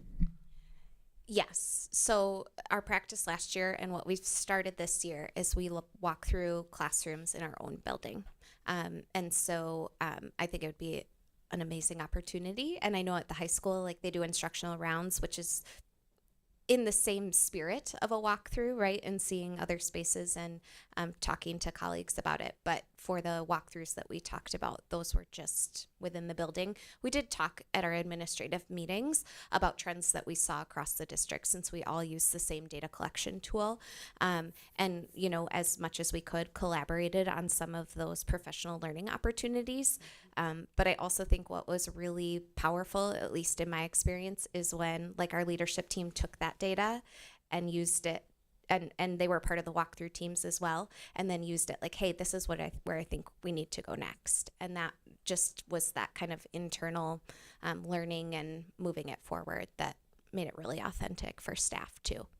Sure. Yeah, ditto to that. Ours were also on site, and we do have staff that go see other teachers teach. It's just not as much part of, like last year I had a kindergarten teacher come observe your kindergarten teacher. What I would say is I don't think we have as much data on it. Okay. So then can I ask maybe a naive question? So you gave the example of a silent E versus a magic E. So if you know, Brooklyn defines this terminology and Netherwood defines a different terminology, will we see conflicts when they hit RCI? We're going to use their really good work. Yeah, we're going to use the amazing work that Brooklyn's done. Okay. Oh, excellent. Yeah, so our team kind of took the initiative, but to select the terms, we used the tier 1 curriculum.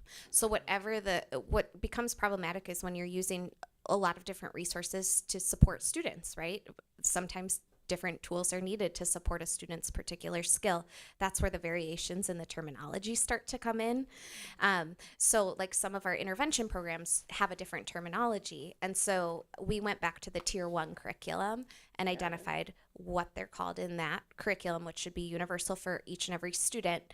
And then selected those, and then our instructional coach has shared that work with other instructional coaches who are going to roll it out in those buildings. So we hope, it's not going to be instant, but we hope over time that will carry forward. And also we recognize that it's evolving, because even already yet this year we've come up with something else that we need to calibrate and define for staff. Great, thank you. I have one more question, and it's about school valuation category. So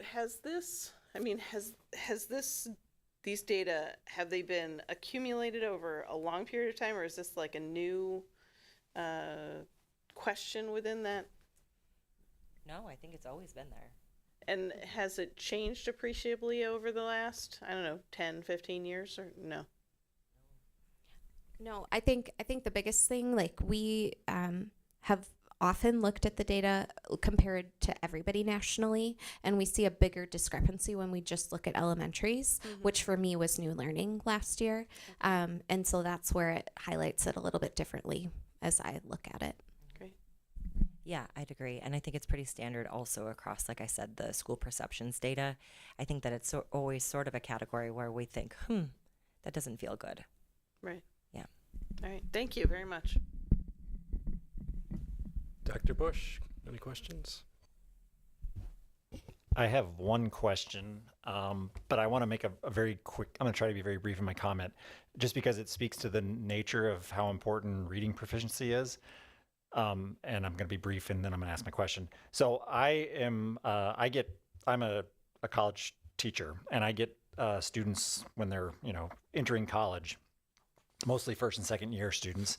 And when they take their entrance exams, a small portion of our students score low enough that they have to enroll in essentially a reading course, like a college reading course. This year, we're trying a program on my campus where we're pairing one of those reading classes up with one of my introductory sociology classes, and there are students that are in my class that are specifically reading my sociology books in their reading lab to try to help them improve and basically succeed as college students. The point that I wanted to get to is this, and this is really what's remarkable. So when students score on the reading tests, the entrance exams coming into college, when they score low enough to end up in one of these reading classes, the current percentage of those students who earn we call them DFW grades, which are basically non-passing grades. The percentage of those students who end up in those classes who get a non-passing grade in their other classes is 75%, which is, when I heard that, I was kind of like shocked and stunned, because that's pretty bad. It really speaks to how important it is that especially in these early years, we're doing everything we can to help students get the skills and learn in reading that they're going to need for the rest of their lives. And I think when I see the percentages of proficiency here that are as high as they are, it's encouraging to me. Because I get the students at the tail end who don't have those proficiencies, and they end up struggling mightily in college. And then that affects basically the rest of their life. So that's what I wanted to say as far as my comment. My question is, when students are struggling with proficiency, and you have to, because of the Act 20 stipulations, you have to come up with a specialized reading plan for those students. Have you encountered in the first go around in doing that, have there been particular challenges that you have encountered in doing that? And it can be anything that comes to mind. And the reason I ask this is because I think I would like to think of ways that we as a school board can potentially, if there are challenges that you're facing and coming up with those plans for students to help the students who need extra help, if there are things that we can do.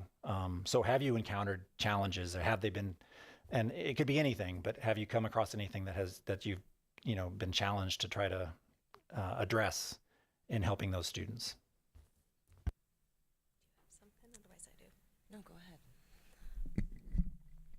I think I could go a lot of ways with that question, but the one that popped into my head right away is, well, okay, the first part is a little bit roundabout, but it does connect in that, so to have a personal reading plan, it's a risk indicator. So on that assessment that's designated by the state, you need to be 24th percentile or below. But we know if you're at the 25th percentile, you may not have a plan, but that's still concerning and not necessarily an indicator that you're a proficient reader yet. And so we this year, in year 2, are really trying to shift to think about the 25th to 50th percentile as our next step, because even though you don't necessarily have a plan, you're still fragile, and we want to make sure that we aren't just focusing on a plan designated by the state, that we're really thinking about each and every student and what we need to keep pushing them forward. So I don't know that that was a challenge, but I think last year, because it was also new, we really had to focus on that lower number. And now this year, with a little bit more expertise and the assessment renormed over the summer, which was fun for us, but actually really helped us, it allows us to think about students and their data in a broader way that I hope will be helpful. And then the other challenge that I'm really hopeful that some of our Monday PLC work will support is coherence in instruction across different educators. So when we think about some of our fragile readers, if they're learning about one skill in one setting and a completely different skill, still phonics, right? Like long vowels in one setting and compound words in another setting, that can be really confusing if you're still trying to gain those foundational skills. And so we've also made a shift this summer to really try to be really purposeful in aligning that. But sometimes the challenge in that is the time to ensure that I can talk to Lindsay and hear what she's doing in the universal lesson so that I can ensure that my instruction in a small group is coherent with that and not out of left field. So I'm hopeful that that time will continue that work through the PLCs.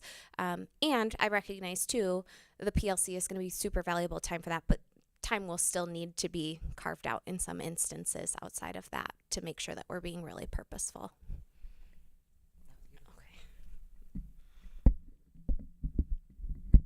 Leslie, go ahead. So first of all, thank you both. This was absolutely wonderful, and it's so wonderful to hear like the positives coming out, and then also where you have some needs. I wanted to say what amazing work done with the rotations group at Brooklyn. That's just like pretty awesome to like have them come together and realize the stability needed to be across the board to really help your young minds to like really feel comfortable in spaces and actually be able to make those connections better. So that's pretty awesome. And then the restorative practice circles that you talked about at Netherwood, the fact that you're doing it with your staff and then you're doing it for kiddos too. I know that we've kind of been working on that last couple of years. Have you seen a change since you started going to the restorative circles versus what was going on previously? Or your perceptions of it? I guess it doesn't necessarily, I think so.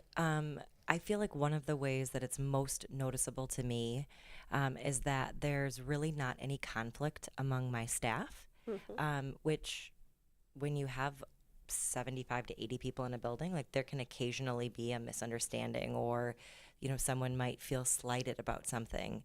And I think that one of the beautiful things about circles is that especially in a building like ours where there are 75 people and it's very big. It really brings you together and you meet people in your circle as humans first. And then what that means is that, like, maybe later on in the year, if someone says something that doesn't quite sit right with you, you don't go and say something about it to your teammate. You go to that person and you say, hey, when you said that, that felt a little weird to me. Can you clarify for me what you meant? And so I realize that that's not exactly a specific student, but again, these things take time to trickle down. And so when you have staff members and you have the adults modeling, saying, that didn't feel right, I want to pause and I want to lean into that with you, versus putting up a wall, it naturally trickles down into the kids. That being said, we are still working every single day to help students find their voice so they can feel brave speaking up in the circle, finding their pause so they can sit quietly in the circle and listen to what their circle mates are saying. But it is pretty incredible to give them the opportunity to fix things for themselves. And they really do have the power to do that if the adults let them. Okay. And then you talked about bringing community in. What does that look like? Or have you started doing that yet? Or is that not yet? So it's something I think about a lot. The school district where I came from prior to this, the school was called Community Elementary, and community-based schooling is something that I think is just where I think the future of education is going. And so it is something that we do a lot of at Netherwood. I will brag to anyone who will listen that we had chickens because the EL curriculum has birds. And so we had chickens and we hatched them, and then there were eggs, and then we sent the eggs home with families. And so there was this whole element of our school community providing food and sustenance for our school family. Other examples, we work with the coffee shop that is not Firefly. It is called Kickback Cafe, to do a poetry jam there. I don't know if it'll happen this year because the 4th grade teacher who typically does it moved down to 3rd grade. But we've done it each of the years that I've been here. And it's a really wonderful way, again, I think, to ground the kids in the community and have them see, like, oh, reading and writing poetry is actually something that happens out in public for fun. Additionally, when I see that kids aren't able to see the connection between what they're doing at school and how it connects to the outside world, I try to then think about it, well, if we flipped that, then what would it look like if the community was coming into the kids? And so the community was actually telling the kids, here's how it is important. Here's how you will be important. So it's not something that I would say I necessarily have a fully formed idea on, but I think that it is something that makes me really curious. It also makes me curious if I were to go back and take a look at my school perceptions data, how parents rank for the favorability of getting into our buildings. So if we're seeing that students are finding themselves less engaged in schools, are we also seeing their caregivers feeling less valued in schools? So just something else to be curious about. And the reason I ask that is because that finding value in schools, I feel like is really important because, one, there's a lack of learning and then disengagement, and then, what happens, can be a snowball effect if it's not caught ahead of time. And then I look at it from like higher levels and understanding how at a high school level or about to be a graduating level, how they can make an effect on their community and how their community affects them. And then like on an even larger level, like how important it is for voting or being involved, and how that makes a larger impact across the nation just by starting at younger levels. So if we're seeing that this is a concern in more than one school, I mean, that's something I think that we should try to figure out how to focus on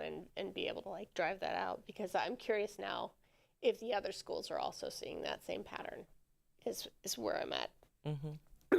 Excuse me. Yeah, and I'm going to leave it at that. Thank you, guys. Perfect. Anna, anything?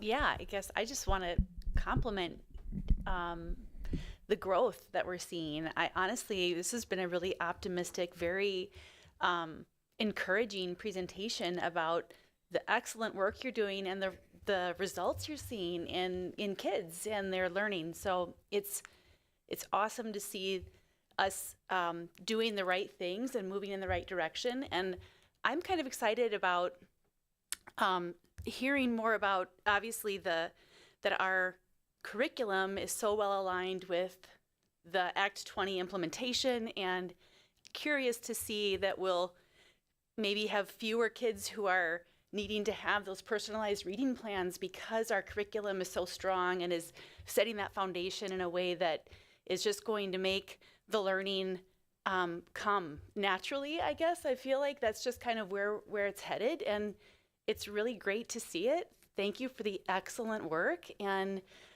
just really excited about all the great things that you showed us tonight, so thanks. I'll echo Anna's positivity. I will also say I thought it was a bossy E, not a magic E, so I have been saying it wrong for a number of years.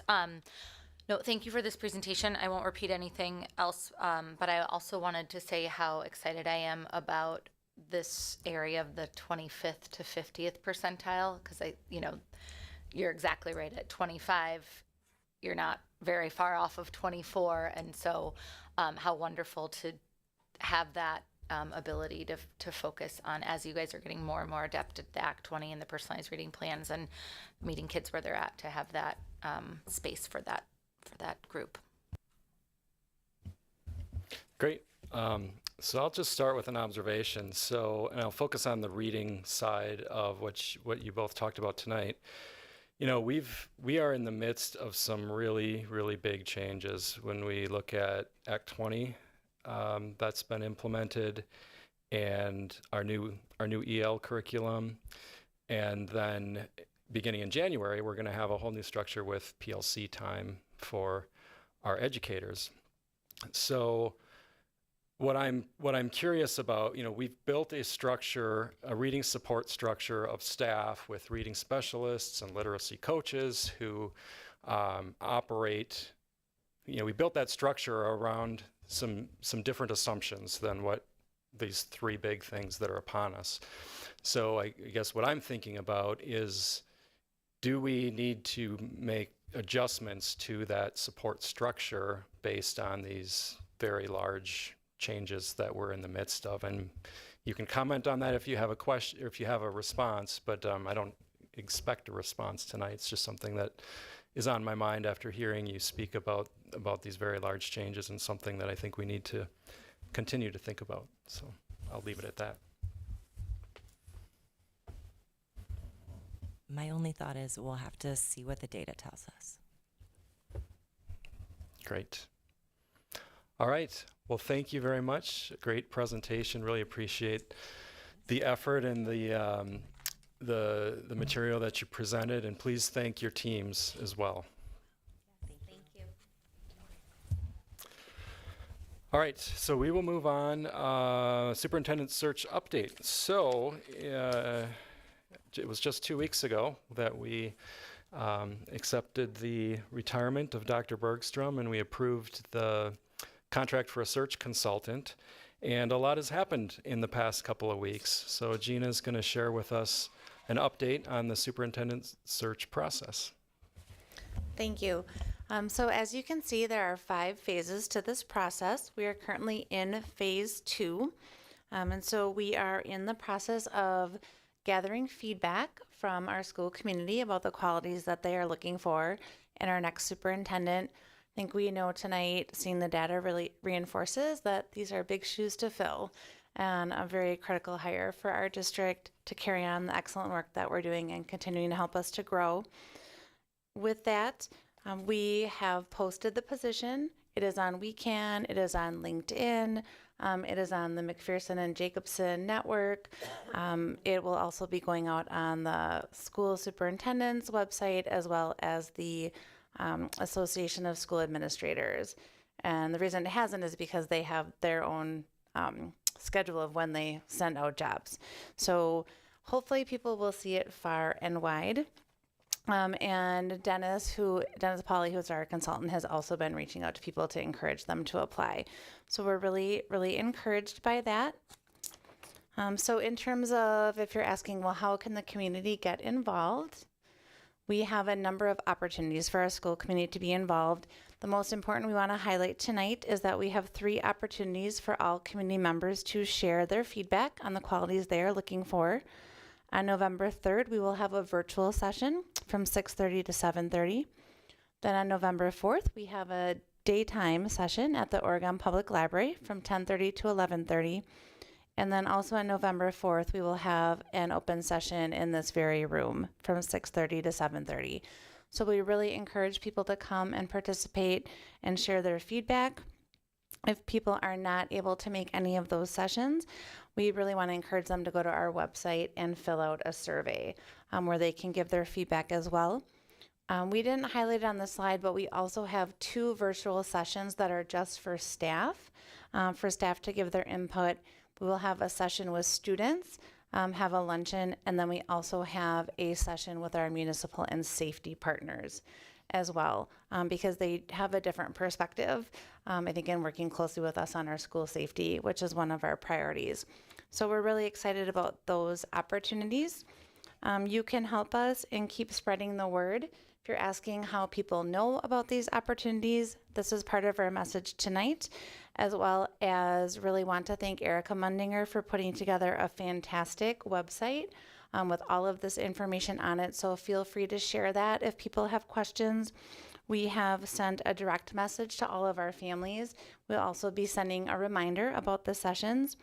And then we have done a press release to the Oregon Observer and the Fitchburg Star. So hopefully people are seeing those stories. And then Erica Mundinger has been hard at work putting flyers in all of our schools and throughout the community. So if you have other suggestions or tips of where you think it would be helpful, please let one of us know, and we are happy to do that. Great. Thank you, Gina, and thank you, Erica. I did visit the website and very, very impressed with the professional content and the thoroughness of that information. So, all right, Dr. Bergstrom, we are at federal and state legislative update. Thank you. I'm going to invite Dr. Anderson to come up because, as we know, with the federal shutdown continuing, and there's also concern about whether or not people will be able to access SNAP benefits as the next couple of weeks move forward. Dr. Anderson is the school board, our school representative on our Oregon Area Food Pantry Board. And she is here to share a little bit about how this potentially could be impacting our families and what it is we can do to help.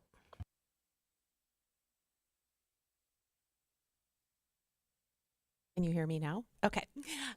So thank you, Dr. Bergstrom. We've been talking a little bit about this at the district level. SNAP benefits, or food share is what it's called in Wisconsin, is a fully federal funded program. And with the shutdown, those services will end November 1st. In Wisconsin, it's actually based on the 8th digit of the individual Social Security number, and it's spread out over the first 2 weeks of November. So some people will not get their cards refilled at the beginning of the month. Some it'll be more in the middle of the month. We know that we have a lot of families who use this resource. We also know that with the federal shutdown, we have families, including staff, who have members of their family who are employed by the federal government, and they're reaching out to the food pantry, knowing that their annual salary wouldn't maybe use the food pantry, but now they need to in the short term. So we're seeing an increase there. So the food pantry has been really thinking about ways to reach out to the community, to increase our fundraising, to increase our reach. And so we've been thinking a lot about that.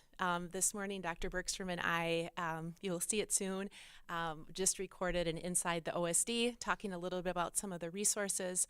35% of the guests at the food pantry are our youth, so birth through age 17.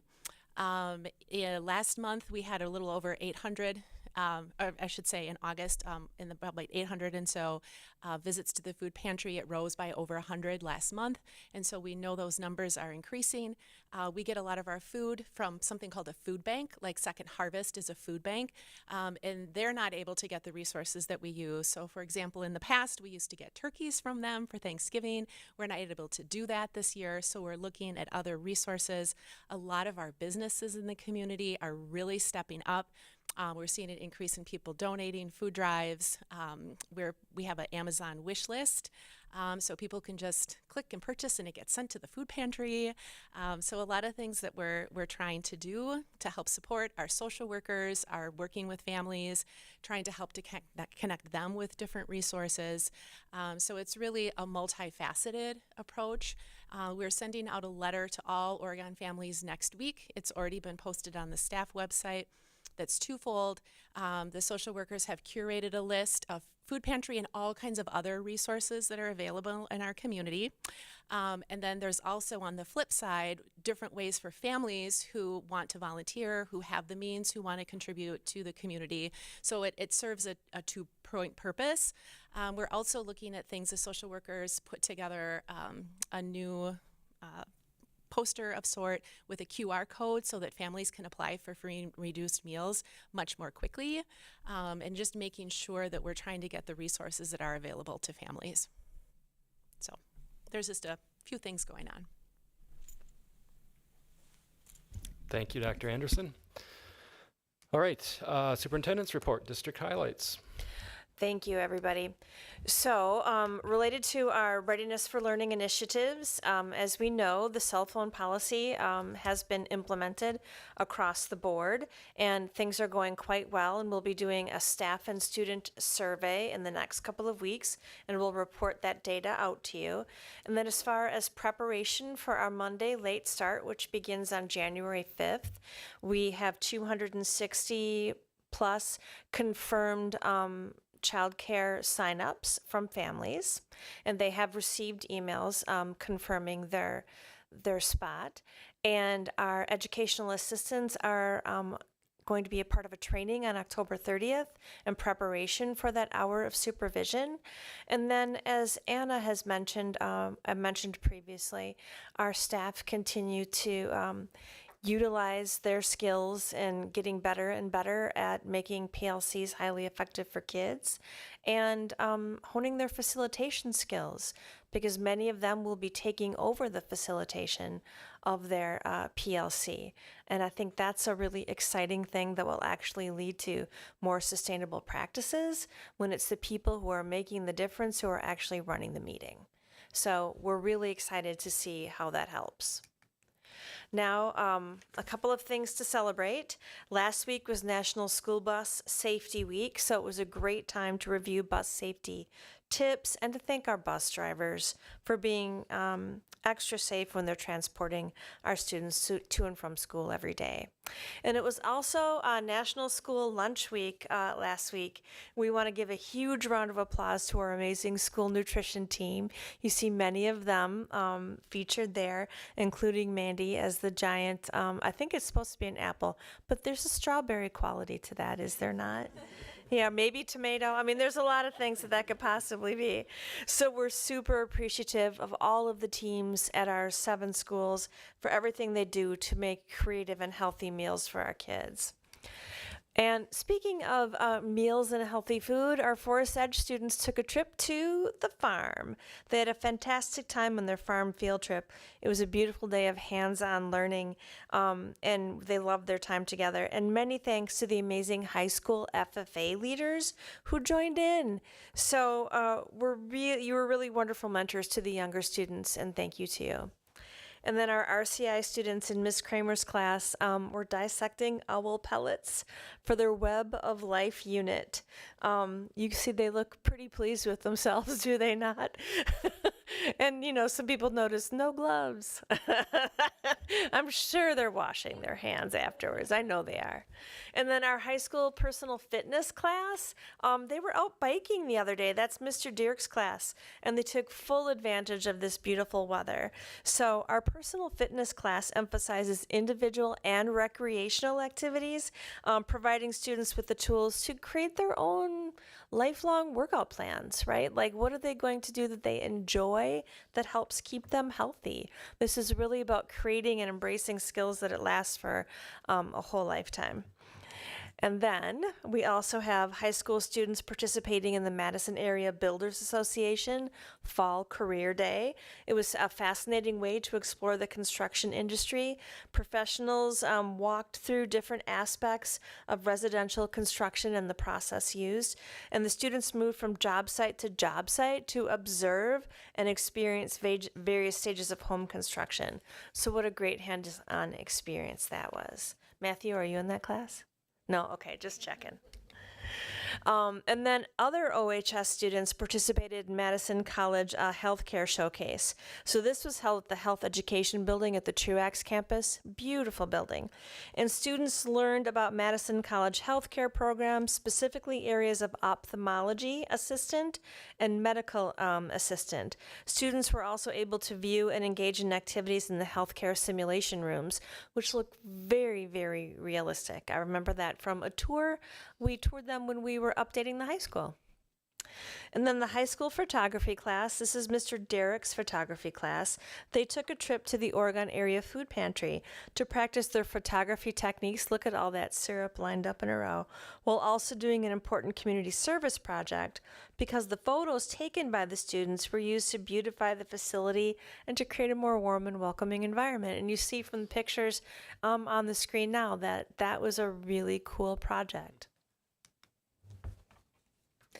And congratulations to the OHS boys soccer team. Matthew spoke about this earlier.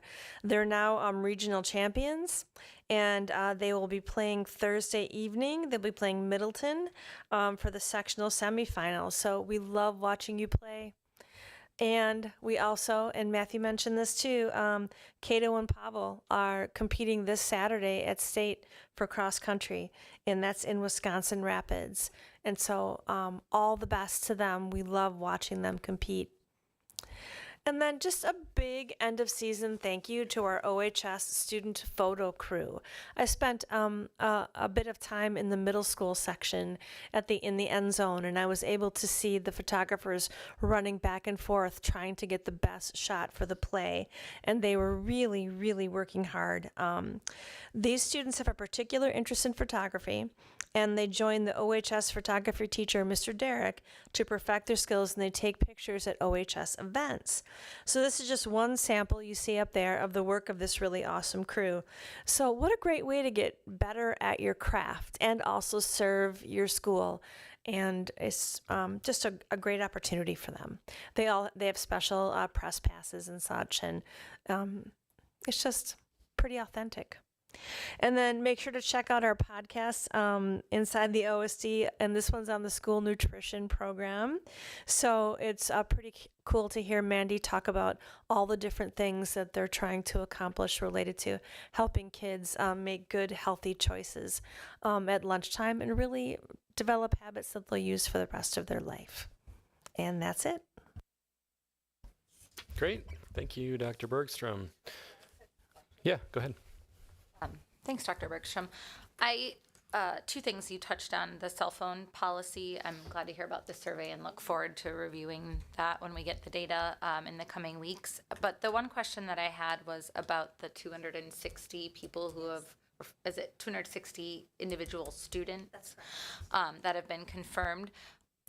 Does that mean that at each elementary school site there was enough space for the people who requested to be at their building? There was. Okay.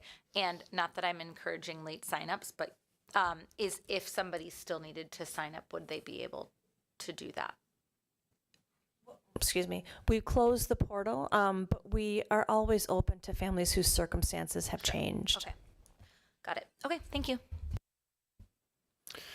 Great. So future agenda, we will be back here November 10th, and I think we'll have our next two elementary school reports at that time.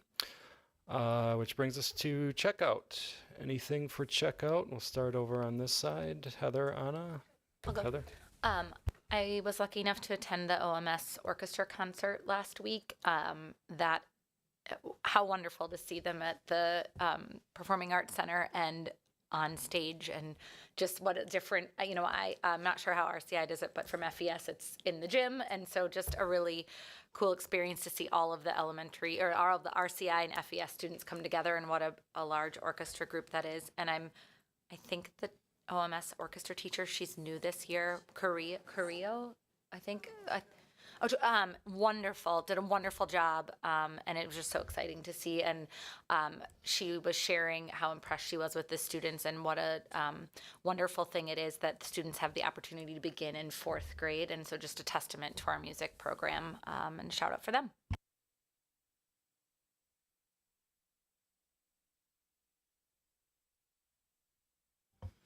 I'd just like to follow up on Dr. Anderson's discussion of the Oregon Area Food Pantry, and the fact that they do have on their website a PayPal link. So if you would like to donate near or far, you can go to that PayPal link and support from, whether you're close or whether you're far. So thank you. All right. Thank you, everyone. So with that, I'll entertain a motion to adjourn. Motion by Anna, second by Heather. All those in favor say aye. Aye. Any opposed? Motion carries 6-0. Thanks, everyone. Have a great night.